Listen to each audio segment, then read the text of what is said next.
Hi అండి. ఈరోజు chicken పచ్చడి ఎలా చేయాలో చూపిస్తాను. మీలో చికెన్ అంటే ఇష్టమైన వాళ్ళు ఎవరైతే ఉన్నారో వాళ్ళు కామెంట్ సెక్షన్లో తప్పకుండా మెన్షన్ చేయండి. ముందైతే ప్రాసెస్ ఎలా చేయాలో చూపిస్తాను రండి.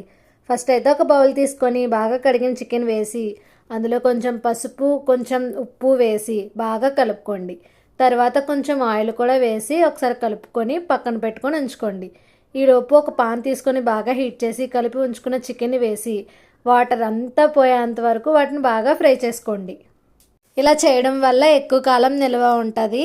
ఇలా ఫ్రై అయిన తర్వాత వాటిని ఒక బౌల్లోకి తీసుకొని పక్కన పెట్టుకోండి. అదే పాన్లో సరిపడా ఆయిల్, అల్లం వెల్లుల్లి పేస్ట్ వేసి పచ్చివాసన పోయేంత వరకు బాగా ఫ్రై చేసుకోండి. ఫ్రై అయిన తర్వాత అందులో ముందుగా రెడీ చేసి పెట్టుకున్న చికెన్ ముక్కలు వేసి కూడా బాగా మగ్గనిచ్చేంత వరకు ఉంచండి. ఫ్రెష్గా ప్రిపేర్ చేసిన అల్లం వెల్లుల్లి పేస్ట్ని మాత్రమే యూజ్ చేసుకోండి. మనం ఎక్కువ కాలం ఇది స్టోర్ చేసుకుంటాం కదా. నెక్స్ట్ ప్రాసెస్ నెక్స్ట్ పార్ట్లో వస్తుంది.